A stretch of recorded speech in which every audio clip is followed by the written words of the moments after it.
What makes a scene come to life? Screenplay certainly helps. Stage direction, cinematography, it's all necessary ingredients in the tastiest of screenplays, but some of the most iconic moments weren't lifted from the original page. From the MCU to BSG, from the laughs and levity of Central Perk to the weight of The One Ring, off script and off beat, we're taking a look at moments you might not believe were actually improvised. Well, this has been an unfortunate turn of events. Robert Downey Jr. is well known among Marvel fans for tossing in his own lines, from spit-taking to heart-wrenching, but did you know it goes all the way back to his first appearance as Tony Stark? I am Iron Man. Producer Kevin Feige recalls that RDJ ignored the script and delivered the now infamous "I am Iron Man" without giving any heads up to anyone. Feige explained, Tony Stark not reading off the card and not sticking with the fixed story, that seems very much in keeping with who that character is. And yeah. Few fandoms boast a call and response as iconic as Battlestar Galactica's So Say We All. The first time we hear it is in fact before the official show kicks off during the miniseries.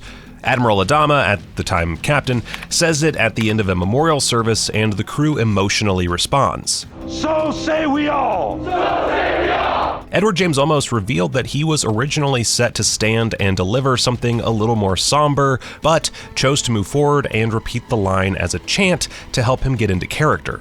Everyone responded so well that they kept it in, and there's no question that the emotion we derive from the phrase throughout the series all harkens back to that bold choice.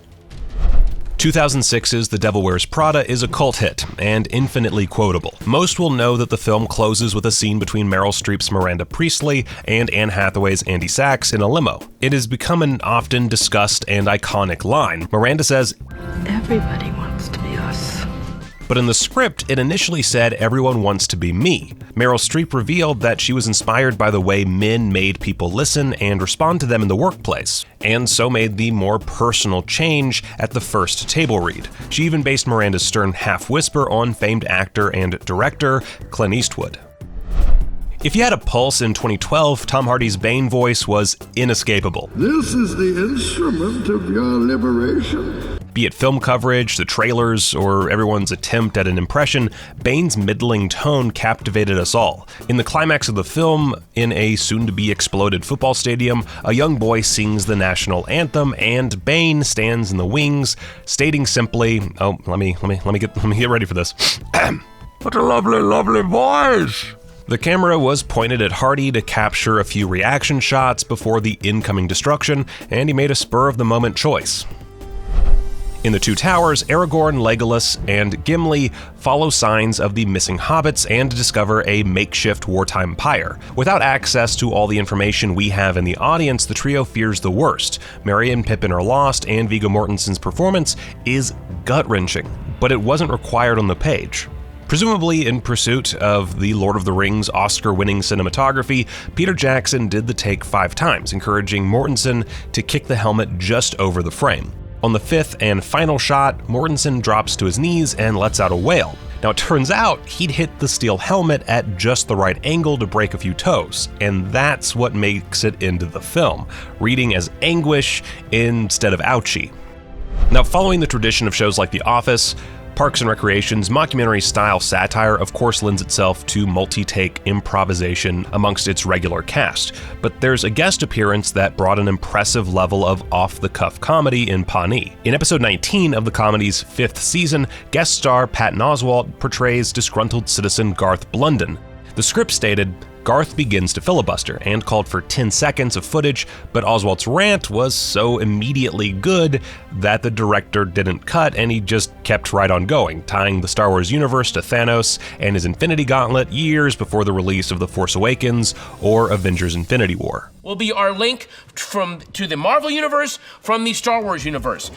The mantra of "I love you, I know" has made its way permanently into fandom lexicon, gracing merch, Valentine's cards, and wedding decor. We've got Harrison Ford to thank for that. He brought it up to George Lucas, and they never filmed Han Solo saying, "I love you." Harrison said that it gave the audience a moment to laugh, and the laugh, quote, opens you up emotionally.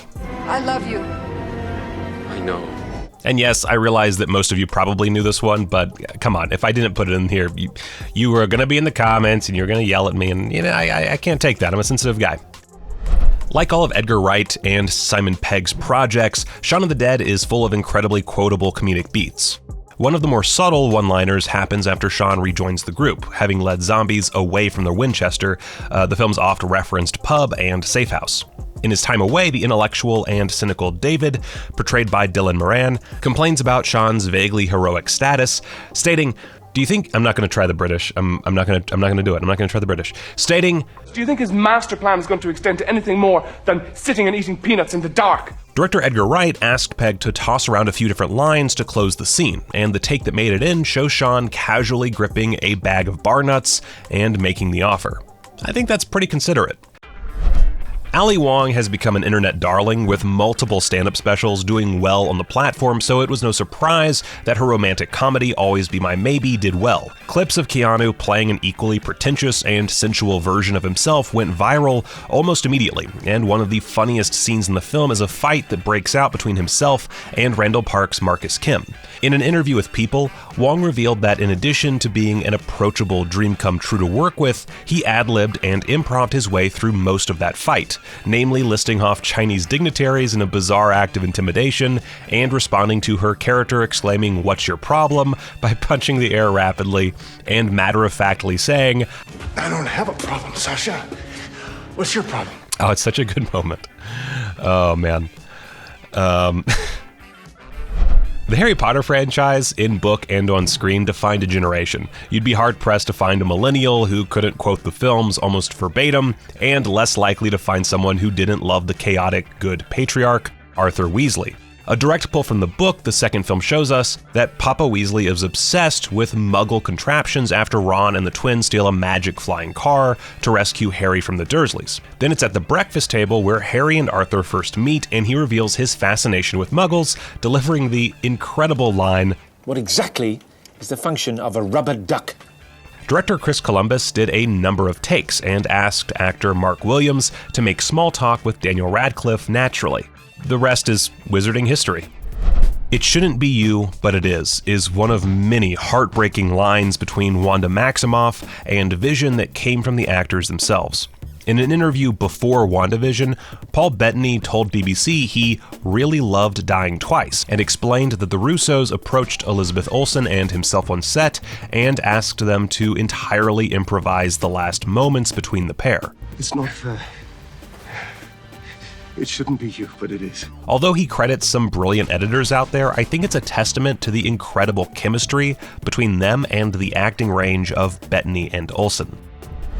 From How I Met Your Mother to New Girl, Friends is the foundational series that inspires most of our current classics and still has a cult following nearly 2 decades after its finale. It's no secret to superfans of the quintessential sitcom that everyone in the cast had their moments of personalizing or changing a scene, but did you know that the entire series closes on one of Matthew Perry's personal additions?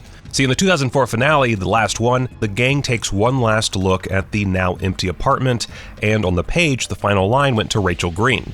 "Should we get some coffee?" For one of the takes, Perry couldn't resist one last break of tension with Chandler's signature sarcasm, and so he added, Sure. Where? giving us a final, welcome, cathartic laugh. Whether it's happy accidents or actor instincts, it's cool to think about the life that went into our favorite moments on screen. Although for me, get rid of all the MCU writers and just hand RDJ and Paul Bettany a load of Monster Energy drink. You see how easy that was, Marcus? You see how easy that was?